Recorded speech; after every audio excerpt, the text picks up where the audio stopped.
Ben, Sam, and Ken are on separate journeys to defeat the menacing Vile Dragon. But let's just say luck isn't on their side. If only there was a way for them to find each other and band together. Well, that's why there's Band.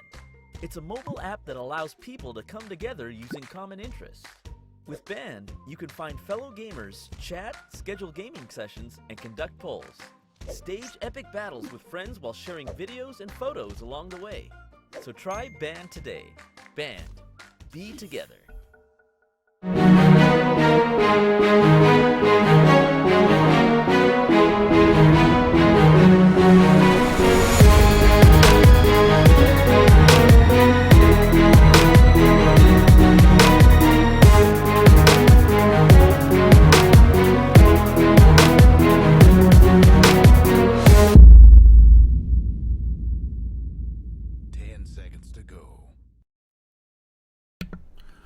Good evening and welcome back to the CSL, boys and girls. It is Game 3, and things are looking like it's coming down to the wire. University of Denver versus UC Berkeley.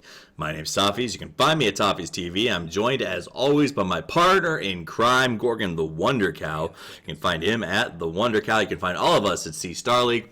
That said, Gorgon, it was quite an opposite game of what we sort of expected coming off of Game 1. Reserve time. Yeah, well, it started off, I think, about where we would expect it, and it ended somewhere where we really didn't see it going. And that goes to show how important positioning is. We talk a lot about coordination and communication in CSL because it's where a lot of teams struggle.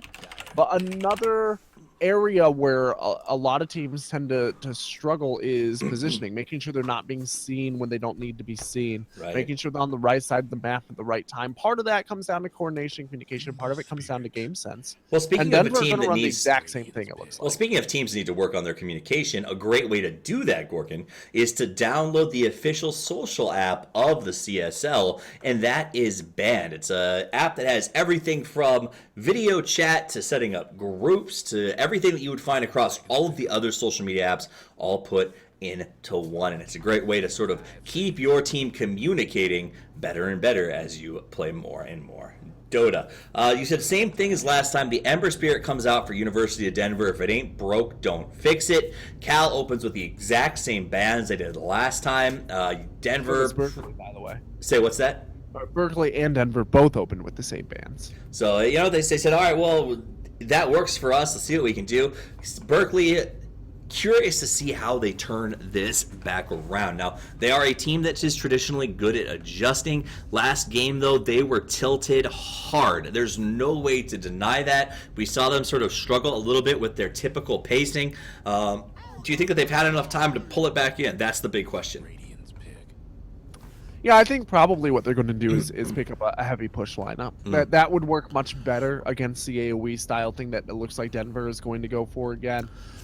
If you do win a fight, you're able to knock down towers really effectively. You're able to open up some space. Even if you're losing a couple of team fights, you're making trades. Though, to be honest, they could draft the exact same thing. If one play had gone differently, we could have been looking at a totally different game last time. So for Berkeley, I think that's an easy game to shake off because it really did come down to one misplay that was just really well executed by your opponent. It wasn't even that they did anything particularly poorly. Yeah, absolutely. So, and speaking of people doing things particularly well, besides Denver and some phenomenal plays by Don Juan, somebody else who does things particularly well is Aces Republic of Gamers, a new partner here at CSL.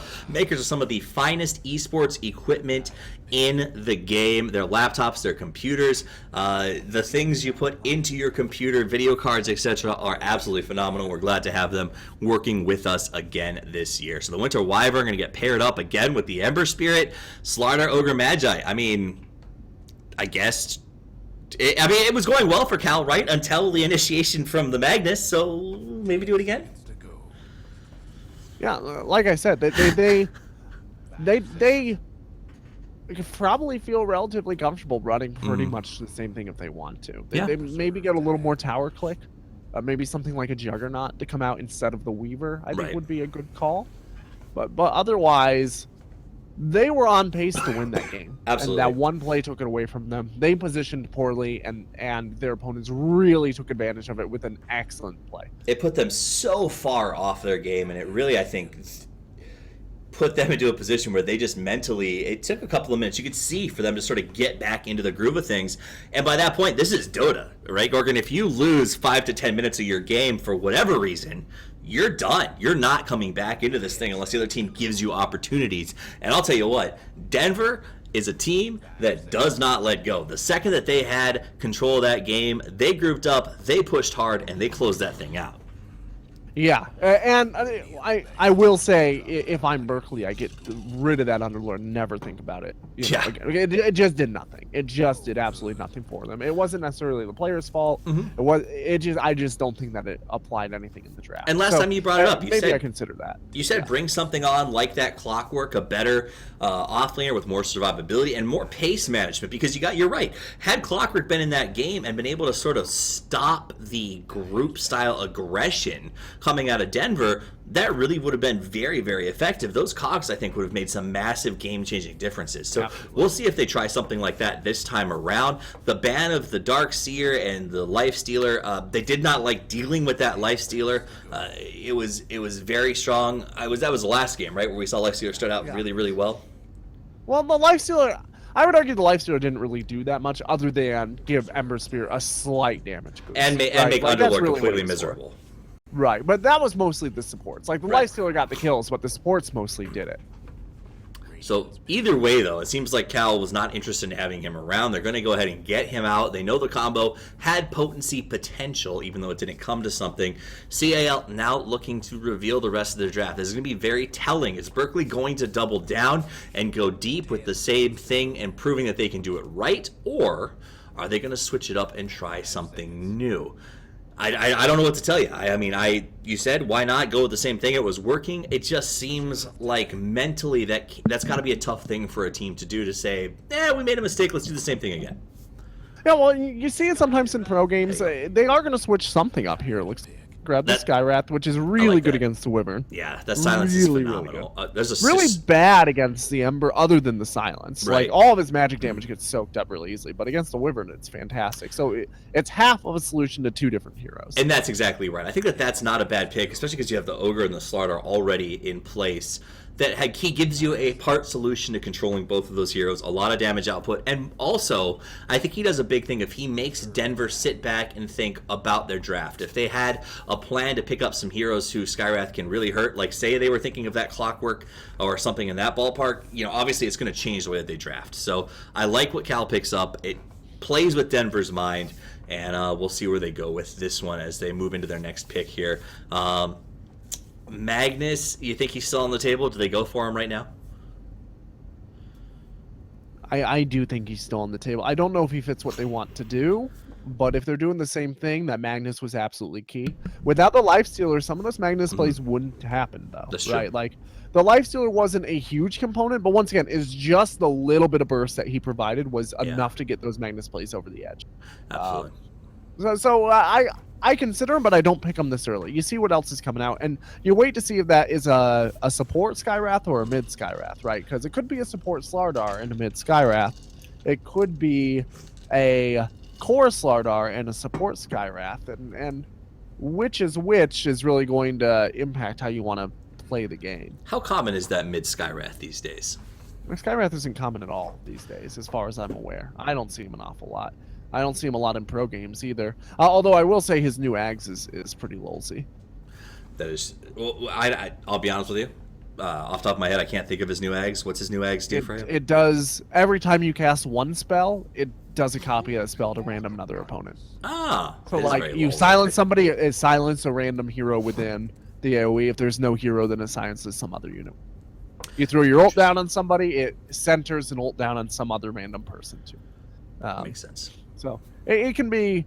I don't know that it's an item that you rush unless you're core, but it is hilarious. Like it's suddenly you're a raid boss. You're just throwing out, or a rave boss more like you're throwing out all the disco lights and stuff. It sort of sounds like the kind of thing that would make a caster lose their mind because of the fact that you just don't know who's being gone on, where the spells are going, and honestly, I think it could do the same thing to Denver. Now, they disregard your recommendation and pick up the Magnus right away. They don't want to risk getting it blocked or stolen, I guess. So Magnus will come out. That'll be in the very capable hands of Don Juan Diddley.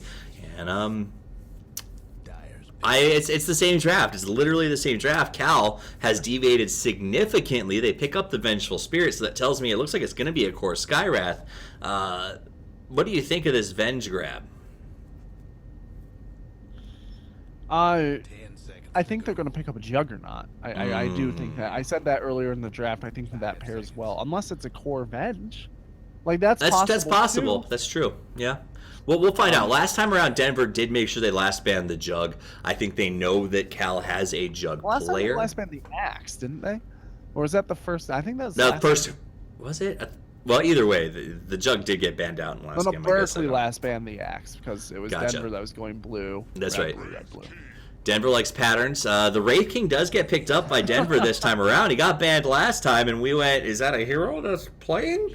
But Denver apparently likes the Wraith King, so excited to see him, see how he does. Should be fun. Yeah, he is going to be the replacement for the Lifestealer in this lineup. Plays pretty much identically to the Lifestealer, other than you don't hop inside of heroes, you get a Blink Dagger or something instead. But you go for an Armlet, you go for an Echo Saber, you get up in people's faces, you stop them from doing anything. In theory, you can go for a Blink Blade Mail build. It used to be very successful, but it was fairly reliant on scaling stats. I don't know that you see that often with modern Wraith Kings, though I can't be 100% sure on that call. So I haven't seen a lot of high-level Wraith King. Like I said before, Wraith King tends to peter off in higher skill levels. So, looking at this draft so far, I mean, I like the Wraith King. I think his biggest problem is he gets kited so aggressively, but you've got the Magnus, the Wyvern, so much to sort of keep the bad guys next to you. Wraith King going to be pretty effective so far. Cal, I'm not sure about this draft, Gorgon. It seems... is the word squishy? It seems like it just is really time dependent. It's going to have to keep a pace up, and unless they pick something incredibly hard that's going to scale late, their window is going to be very, very tight.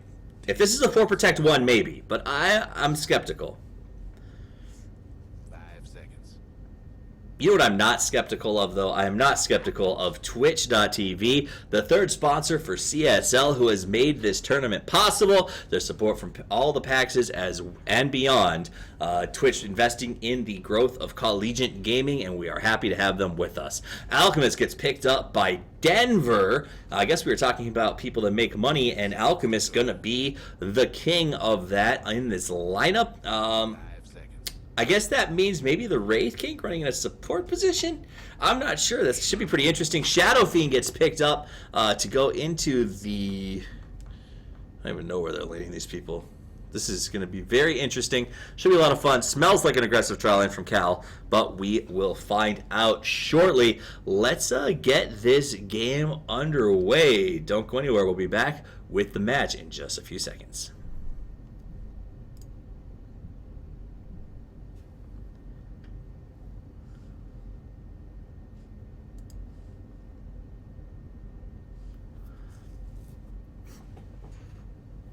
All right, looks like they are discussing where to go with the laning and where to put these heroes, guys. I am not sure.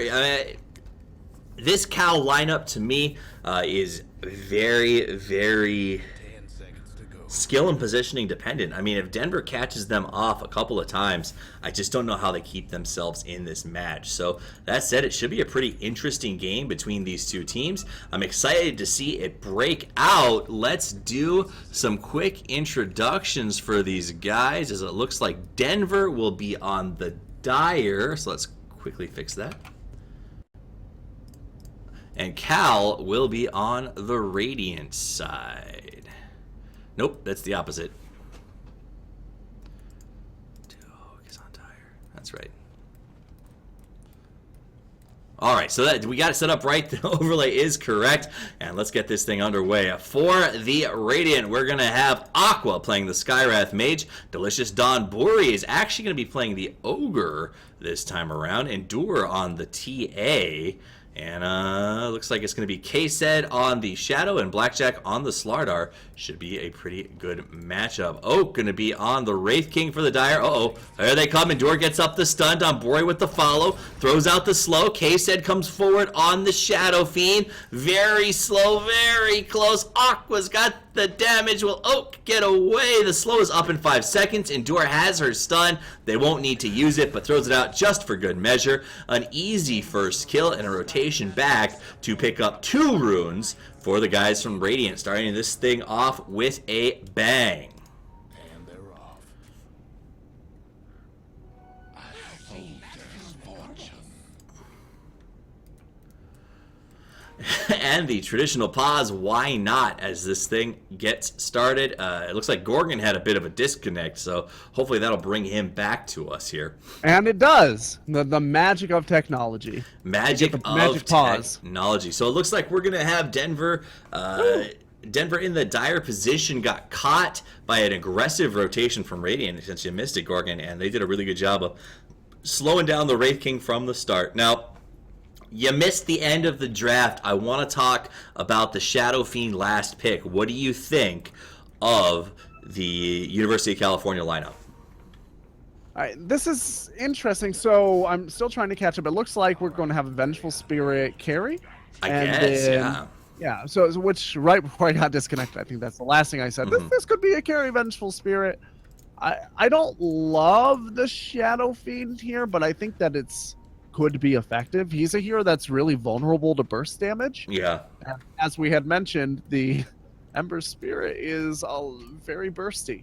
Very effectively bursty. And now keep in mind, this is Collegiate Starlight. These guys aren't pros. These are students.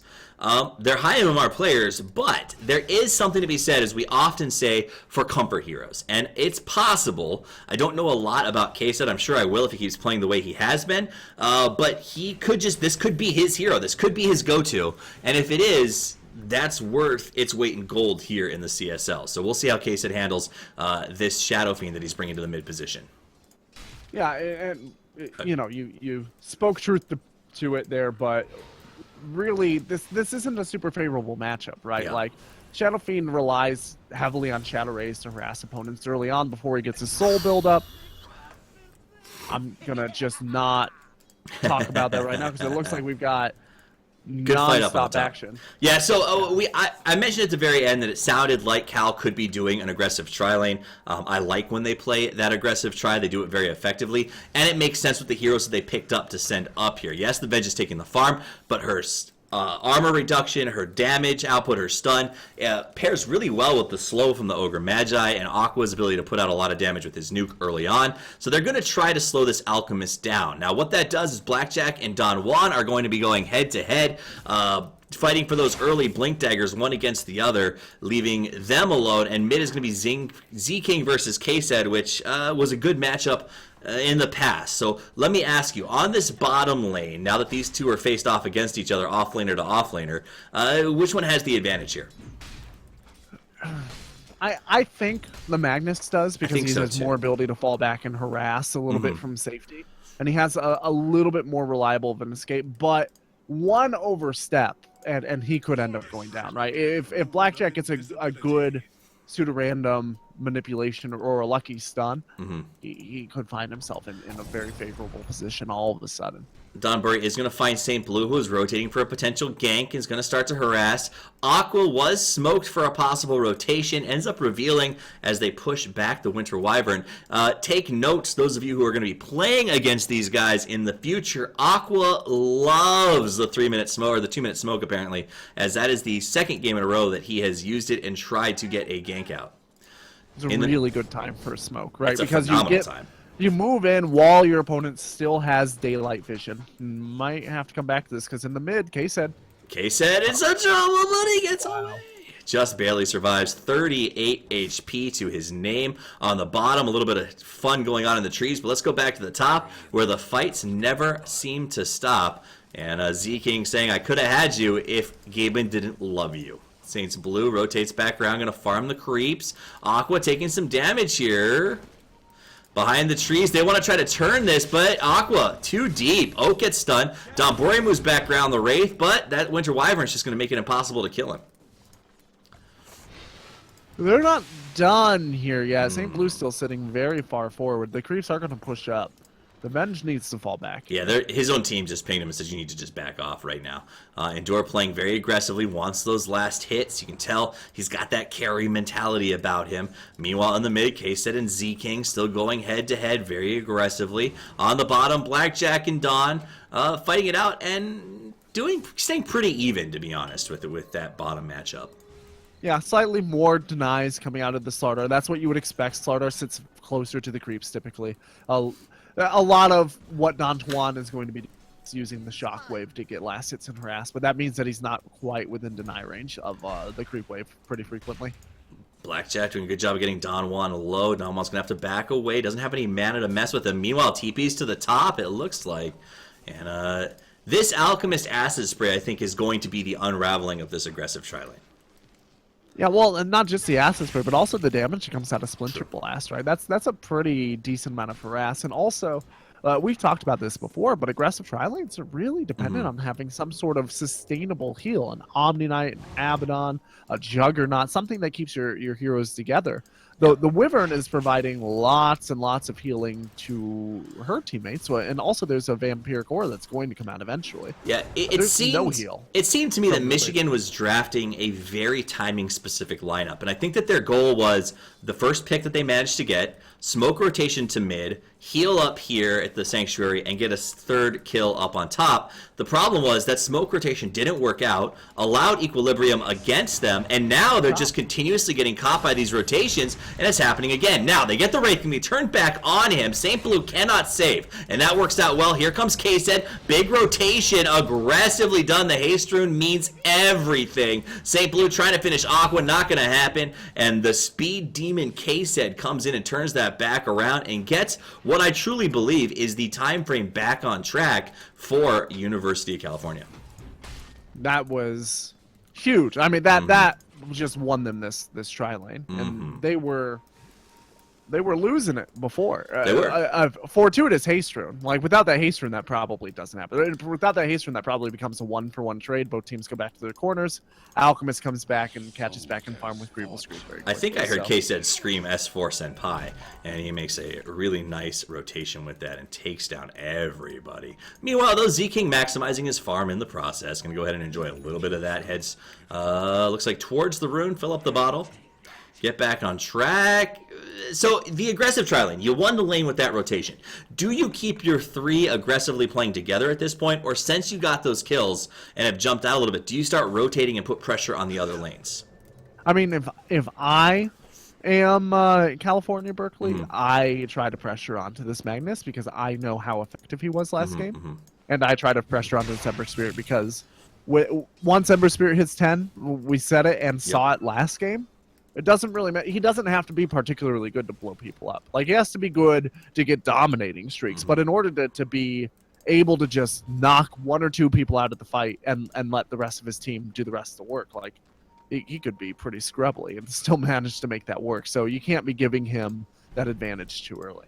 Absolutely. So, that looks like they are going to rotate Don Buri towards the bottom, and then he walks to the middle to throw a little bit of harass here onto the Ember, but will just be a transition back towards the top. Scares Ember off a little bit, gives Shadow Fiend a little bit of comfort for just a few seconds. Blackjack and Don Juan still head-to-head. Don Juan getting the better of it, but really not by very much at all. In the mid, K-Set playing a very good mid game right now. Does miss the first res, but is up 49-13, or 49 and 13 to the 24-1 of the Ember Spirit. Is this what you expect to see from this middle matchup, or is Z-King need to sort of get back on track here?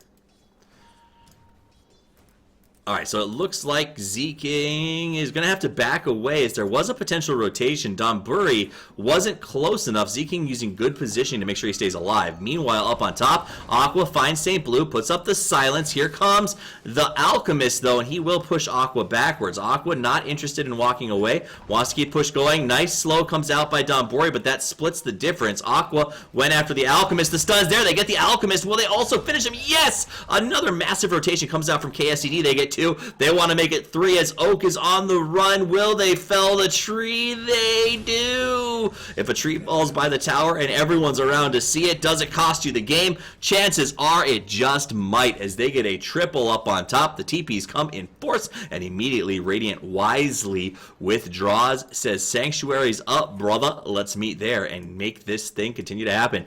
Don Juan very low. Blackjack wants to engage. Don Juan knows the TP's probably not going to happen too quickly, so he's going to stay forward, but he can't stay forward much longer. That Sanctuary going to get everybody back into this match very, very quickly. KSED and Z-King still head-to-head. K-Said not interested in leaving Z-King and is immediately back to the lane as fast as those kills allowed him to be Cal with a 3,000 gold advantage. They sucker Z-King forward. Z-King is out of position. Dunbury is revealed, puts out the slow. Can they finish the job? The silence, the stun, the nuke, the follow-up, the death. It comes to us all, Oroku Saki, but for you, Z-King, it comes at the hands of a 3-man gank. Endure up on top, enjoying a little bit of farm here, putting the damage to Mrs. St. Blue, who has the armlet, but's a bit slow in progression compared to what he'd like to be seeing. Blackjack having a happy farm position as Don Juan is being forced to play very, very passively because of how many heroes are missing off the map from the Radiant. Yeah, this is an interesting reversal, to be quite honest, because game 1, Denver played the aggressive tri-lane. Game 2, they kind of played comparable lanes. Now game 3, California is playing the aggressive tri-lane and doing very much better with it. SF gets rotated on, pulls his ultimate, knows he's going to go down, hoping for the double, almost gets Z-King. Oh, so gosh darn close. We do see the move from Aqua, finishes off St. Blue nicely, so they do manage to get something out of it. But you know, Shadow Fiend so close. He knew that he'd be playing the margin if he got the ulti off. It just didn't pan out. Yeah, I mean, he didn't really have a choice there. It was Right. the right call. He had no other option. He almost got it. He managed to get some sort of a trade, like you said, but being knocked down those Necromastery souls is pretty painful. And this is a big moment of opportunity for the Ember Spirit, right? Don Juan's got to run away. I like what Endure's been doing up here. I don't know if you've been seeing this, but Endure is using the new map to her advantage and is using a lot of strong rotations to keep coming to this spot and just soaking XP off of the Alchemist every time he comes around to farm those camps. I mean, it's something, right? Yeah, I mean, she's presumably your carry, so soaking levels isn't really what you want to be doing, but it is getting something out of that for sure. Speaking of getting something, the Winter Wyvern's about to get reject and gets dropped down. Easy tower. Let's look to mid where Don Bori is going to farm in the face of Oak, and Oak can't do anything about it right now. Yeah, well, Ember Spirit is coming in. They want to move. He's level 10. He does have Veil of Discord now as soon as he gets the courier. Yeah, he couldn't make that dive yet because the TPs are scary, right? But here comes K-Said, goes ahead and takes away Alchemist farm, clearing the jungle for himself. I like that style. Every time that K-Said rotates, he messes with Alchemist's ability to stay pertinent in this game, and he's been doing that a lot, almost on the spawn timer. Yeah, really good efficiency coming out of it. He can not only is he farming every camp he passes, but he's farming the Alchemist camps. And bear in mind that that's much more painful now than it used to be because they only spawn once every 2 minutes. Alchemist Oak gets chopped off at the knees. Now let's go look at the man who tries to get to safety, but the silence is there. The stun, the follow-up, the swap, and death. Man, oh man. Oh, there we go. Don Juan trying to make the play. Gets in with the big blink. It's not going to happen, though. This time it is not to be. Gets the huge play just like last time, but got there too late, and they were not able to capitalize. They walk away. K-Said will happily take the farm. They get the double, and the shot for the comeback, doing the same thing as last time, is just not to be.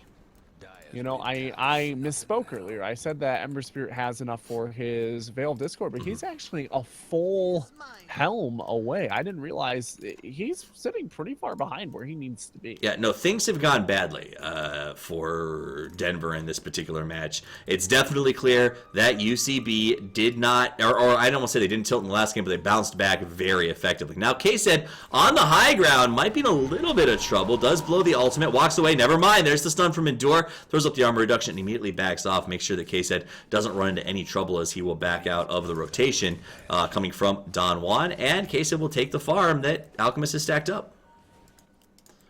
Blackjack smoked. just starting to mention how, oh, never mind, we're going to have a fight here, as K-Set is happy to try and move on this Alchemist. And he's got friends. Ooh, nice stun, comes in, gets the Alchemist melted down. Don Juan jumps in, gets a big RP, but again, it's just not going to be enough. The Alchemist was dropped in bot before everybody was pulled into the rip, and that's going to allow a big rotation down towards the mid position. Oak could be in a little bit of trouble here. If they close the gap, they're coming in from two sides. Oak sees it and runs. Blink Dagger from Blackjack sprints around through the trees, the stun, the pun, and Oak goes down. He's going to get his ultimate pop, but that's just going to put him back into the pits of hell. He will fall, as will very likely the mid tower here. No, I guess not. These guys are being very orient driven, objective driven. They're going to head straight towards the bottom. Yeah, and they really do need to do Z-King this, might be in some trouble. Oh, Haste, boy. he's good. He's got that haste round. He should be able to get out of this. Or not. Oh my god. UCB. You see them play. You see them win. So can we talk a little bit about, like, I've been trying to get this out, and we probably won't get it out here because it's pushed at. Presumably the Magnus is looking to stop. He does not have the team to help him, though. Like, Ember is dead, for one thing, and not nearly far enough ahead to make these combos work quite as well as he needs to. So they push into the trees. They see St. Blue there. Don Buri's going to come back and push him away. Endure, and the team finishes off the tower unfazed by the ultimate from Winter Wyvern, which is now down and probably makes Raiden even more comfortable having their way with Denver. The wave of terror from Vengeful Spirit's been really good at trying to stop this Magnus from getting another one of those huge plays out. Like, I don't know if you caught that, but Endure threw it out at a good angle to manage to catch exactly where the Magnus was sitting, so that not only couldn't he blink, but everybody knew exactly where he was, so they didn't have to worry about it. Yeah, no, absolutely. Endure's doing a great job of making sure that blink is, well, A, the Magnus is seen, and B, the blink is just not able to be used. And that's, I think, a really great side product of their pick on that hero that I don't even know if we noticed during the draft, but I definitely believe that Endure got that with the intention of having some control over those initiations, because her vision coming off of that is incredible. Yeah. So let's talk a little bit about this Alchemist, because the map changes have really killed this hero in a big way, right? It's harder to stack. You can't get ancient stacks very efficiently. You can't even get neutral stacks very efficiently.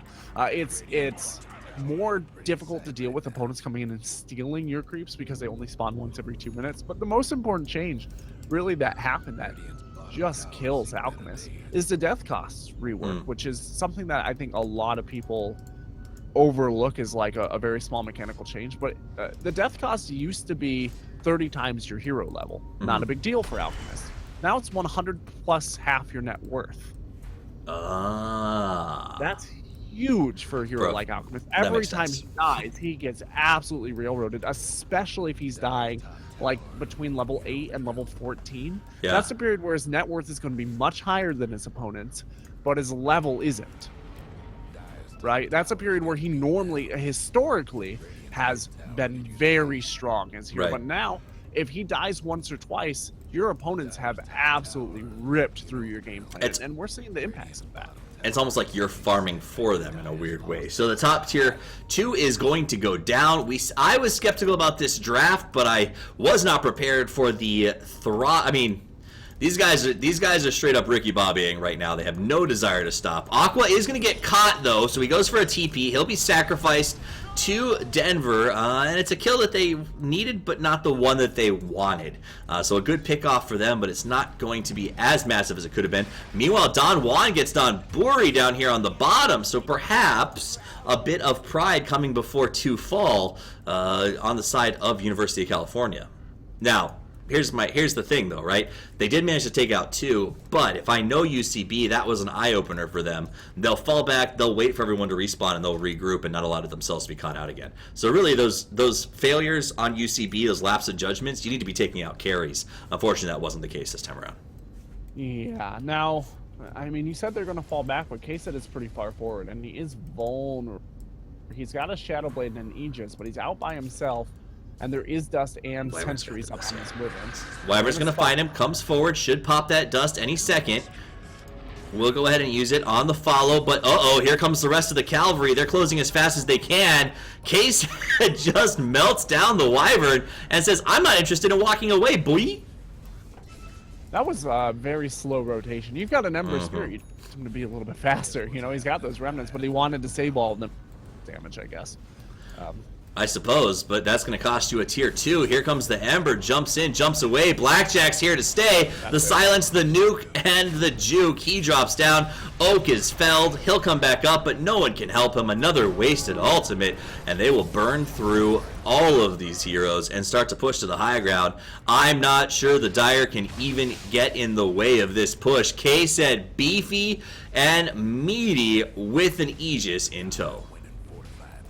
Yeah, this is... I don't think there's any coming back on this. Like, the Alchemist only just now has a Radiance, or maybe got a Radiance just a little bit ago, but he's sitting on only 2 items, and one of them is an armlet. Blackjack's just hard soloed that him down. Meanwhile, everyone's pushing into the melee racks. The acid spray comes out. The stun is there. The nukes. The K said will go down, but like you said, Aegis, he doesn't care. Nice play. The Slaughter going to keep everybody off. He will ultimately go down. Up comes the Aegis. Can K said get himself out of this? There's a nice swap. Will it be enough, though? Everyone's here. Ultimate goes out. That costs them 3. It'll cost them 4. They're looking for the team wipe. They stop the TP, and this could be it, baby. As they push through, want to finish the job. The Radiance, which just popped up on Alchemist, puts in so much work in that fight, and they get a team wipe.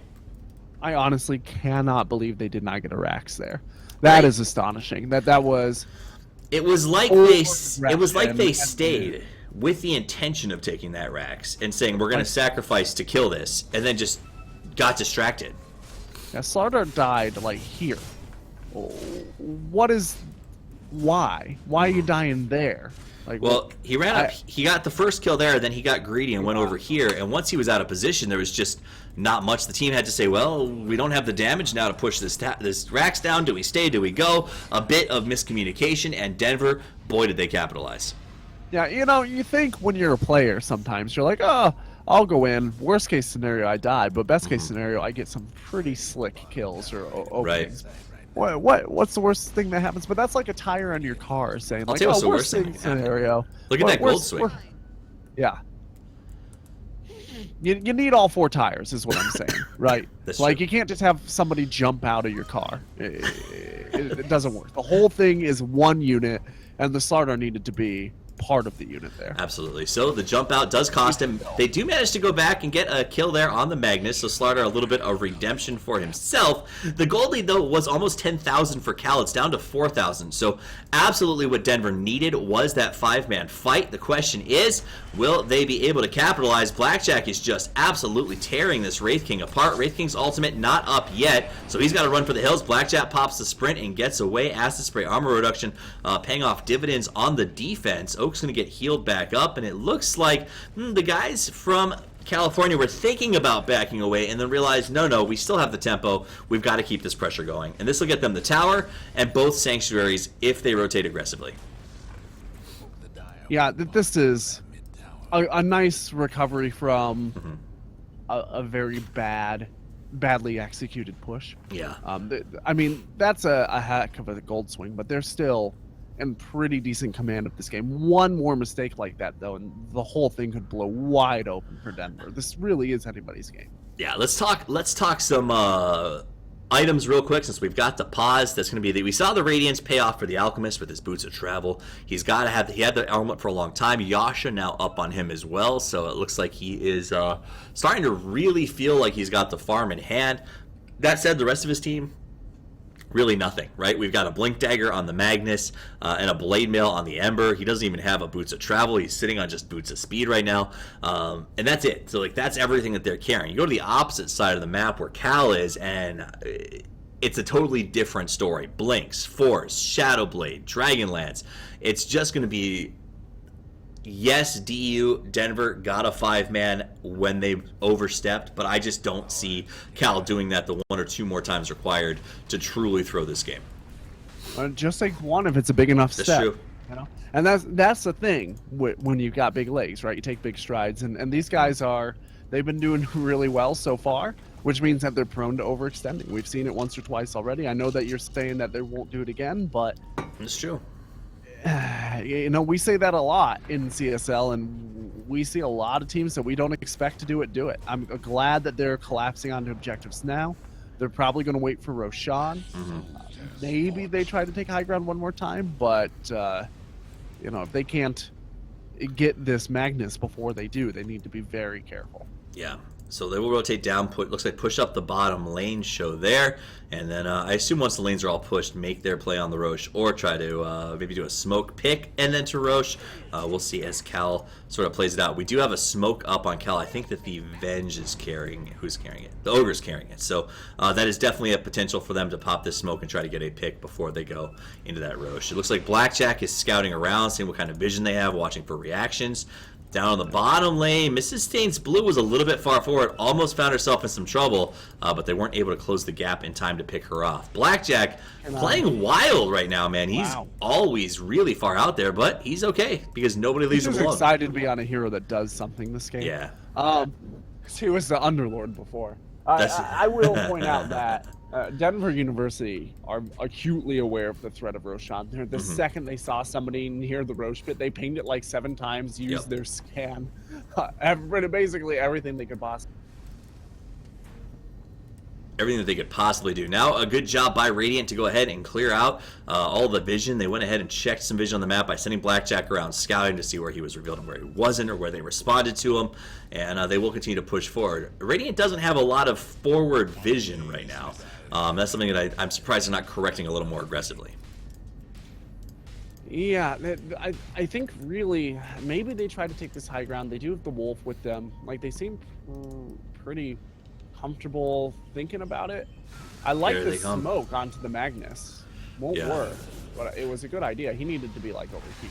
All right, K-Set's going to come forward, about half health right now. BKB is available to run a full duration 10 seconds, but he's already at half between the Acid Spray and the Radiance. They decided it's just not worth it. We'll see them TP now to the top lane, and Endure will start the push there, which should signal a fallback by everyone else, especially because she's been seen, right, by the Dire. So Dire is now going to come out of base. Denver's looking to try and force a 4v5 or catch somebody out doing some sneak farm, and they will not. The guys from Berkeley look like they understand that principle and will get themselves out of dodge. Z-King was staring down Dunbury, thinking about making it happen, but decides it's just not worth the risk. Yeah, that was the decision-making that I was hoping to see out of Cal. Push up to the racks, force your opponents to rally there so they're not getting anything done around the map, and then pull back. Do it again, wait till Roche comes up. It's a little methodical and maybe a little boring to play, but you need to have a lot of discipline when you're playing up against somebody that has the flash farm potential of an Alchemist, because that mid-game lull, if he starts to get killed, is very devastating, but this is still a hero that has potential. All right, so Blackjack wanted to scare Z-King. Is not willing to go deep enough to get the kill, which is a smart play, as all four of the guys from Denver are on standby to try and jump in and make something happen here. The Blink Dagger on the Wraith King is going to allow him to really mess up some of these fights. Even if he goes down, it slows down everybody else and allows his team to put in a lot of work. That said, it's tough to do that much work when the only person on your team who has anything really item-based, or the way that he wants it, is going to be the Alchemist. Right now we got the Blade Mail up on Z-King, and he's almost done with Boots of Travel, but it's just such a slow process for him. Yeah. Fortunately, he's got time because they need to wait for Roshan.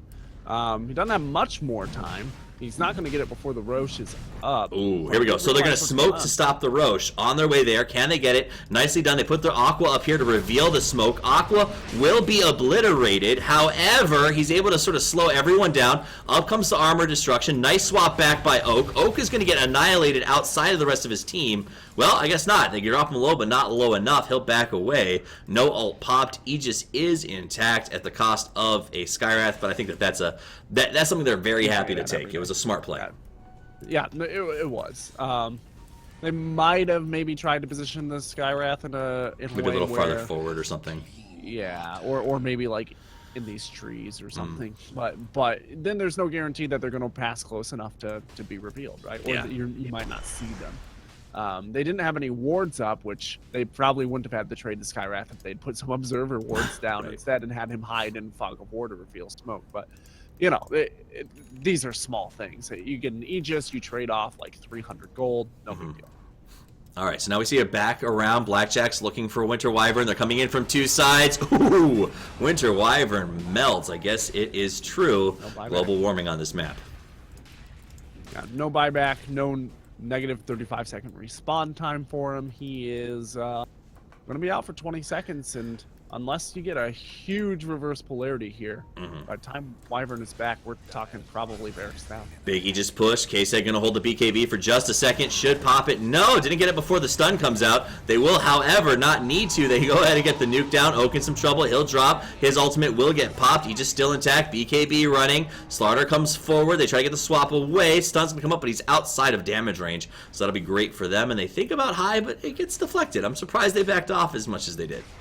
Look at this. The barracks are getting split damage. They're not focusing their damage onto one set of racks. They're not focusing their damage on the individual heroes.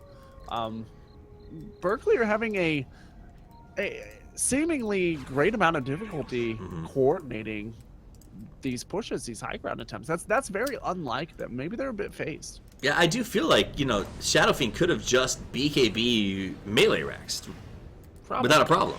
I mean, well, the danger with that is the reverse polarity is still a threat, right?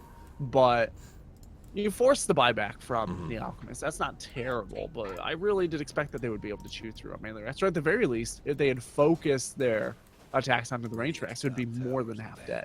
Right. All right, so up on top, we're going to see the Alchemist with the Boots of Travel go ahead and get that split push going while they talk about going to the high ground. K-Seg gets pinged out, a very nice ward there to keep an eye on things. He sees that they adjust for him, so they go ahead and get their D ward up at the same time. Ember comes in to harass. K-Seg decides just to lay into it. The BKB is off of cooldown. He should be able to just take this Rax. The big swap, he turns in and wants to go. Big grab, but it's not going to be enough. BKB is now popped inside of the base. The root, they do get a nice RP, but will it be enough? So much AoE damage, but they're just so tanky right now. K-Seg is big, fat, wants to do some damage. St. Blue dropping low. Aqua comes in too. They lock up the last man standing. Ember's got nowhere to go. It's 4 men down. Uneasy racks. No buybacks. They'll move to mid. They'll do their job. UCB in control. The gold lead skyrockets. The XP looks like an impassable mountain. And they will lean in and make it a team wipe, baby. Easy peasy lemon squeezy. Nicely done from UBC. I don't see much else happening here for Dire to get back into this thing. They'll take all 3 racks just to be safe. And from there, the game should be over. Looks like they seem to want to. They thought about not doing it. It looks like Don Boy was like, what the hell are you guys doing? They're thinking, oh, maybe we shouldn't take this extra set of racks. What I'm thinking, maybe they should just go throne and end this, Now we do see Blackjack goes kind of far forward. The stun almost comes out, moves back around on Oak. They say, stay on the goddamn racks, K said. So KSED turns around and says, hey, if you insist, melee is down. Get us some megas. That'll be the end of the game. And so they do. A noble effort by Denver to try to draw them off of that racks, and it almost works. Oak one shot for half of his health right there. I mean, Denver can try to drag this out for a little while, right? They have an Ember Spirit, they have an Alchemist. It's not like they can't hold against Megas for a decent amount of time. Assuming Berkeley don't come in and finish the job. Right. I mean, but the point right here is Berkeley at this point could get Boots of Travel and just keep TPing to Megas and chipping stuff down. It's just a very tough situation for me to even see Denver winning. They're likely to win. I'm just saying that Berkeley have to come in and finish it, right? They can't just let them call GG. Denver's going to make them come in and do the deed. Absolutely. And it'll only make Denver better. Denver, a team, like you said, new captain, developing team. We saw that they've been sort of in the middle right now in terms of their record in the second stage of this league play. That said, though, the moments of brilliance that we've seen in these games, as well as, of course, that last match, show me that Denver is a team that is up and coming and could very well be a competitor, if not this year, next year, especially because they have a new captain. Some of the things that Denver were doing, you could write fairly compelling movement maps and analysis on, right? Some of their movements have been really good, not just from Don Juan Diddley Dong, but especially from him. Yeah.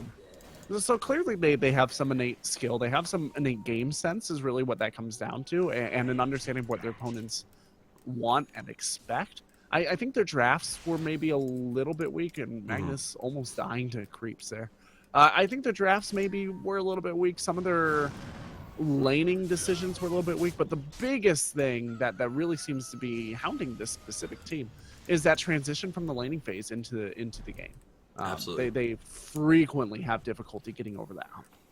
Aqua doing a good job of making sure that any ward that goes down from the Dire side is immediately removed. Dire in a pretty, I don't say dire situation, but they don't have any vision. They don't know where their opponents are, and they are at home stuck fighting these mega creeps. So it just means that the guys from Radiant have complete and total control of this map, farm as they will, and really there's not much they can do about it in from Denver. So we do a smoke probably into base here is my guess. Yeah, and they're going to come up from the eastern seaboard here and make something happen, it looks like. At least that's the plan.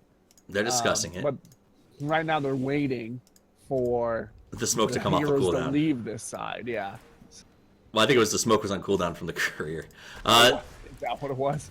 Yeah, I think it went to the backpack. So they do see a big swap out. They're going to go ahead and melt down Z-King. Moves in and nukes the rest. Make it 2. Make it 3. Blackjack, KSED, the BKBs. They'll go ahead, wreck the tower. Buyback from the Ember, but I don't know what it's going to do at this point. Kudos to them for putting in a fight. Makes a big jump forward, but that Scotty is just too strong. K said melting down the Alchemist, praying for something to happen. Oak in some trouble. He's going to drop. Diddly Dong goes down. Oak will come back up only to die a second time. Alchemist falls as he runs for the hills, and that will make it 4. Wraith King hides in base, and that will be the end of the game. The GG comes out.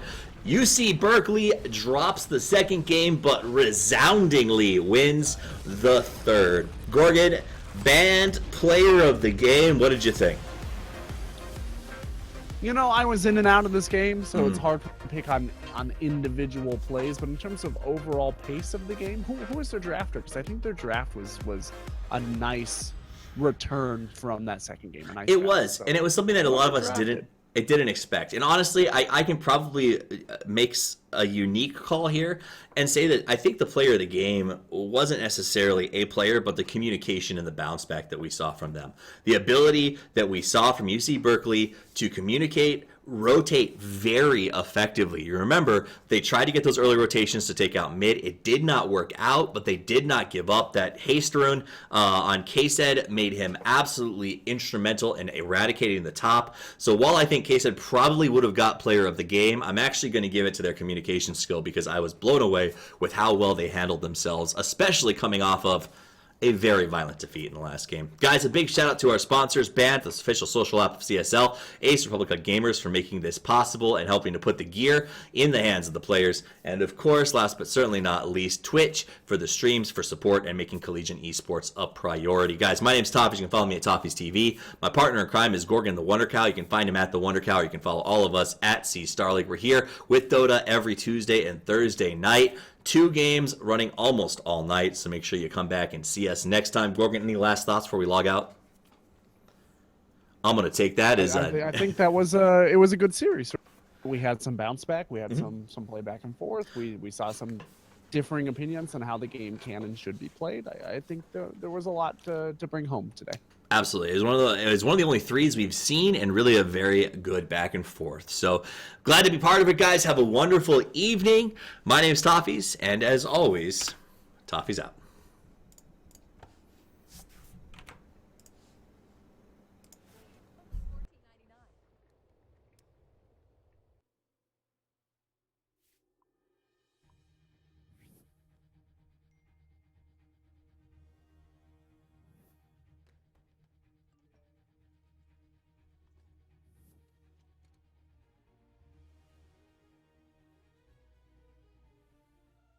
Don't miss the call.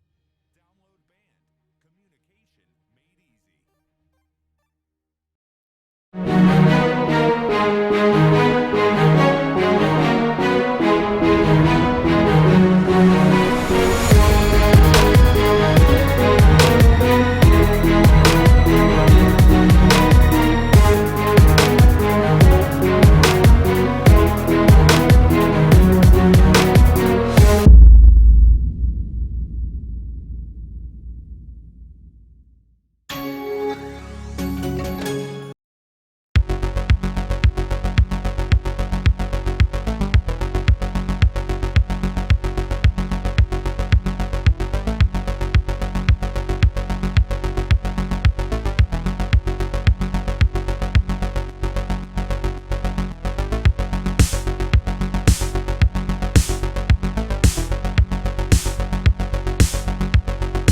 Guys, it's been wonderful spending the evening with you. I got one last song for you. This is Sleep Easy by Fever Fever, and I hope you take the suggestion to heart. Have a great night and play more Dota.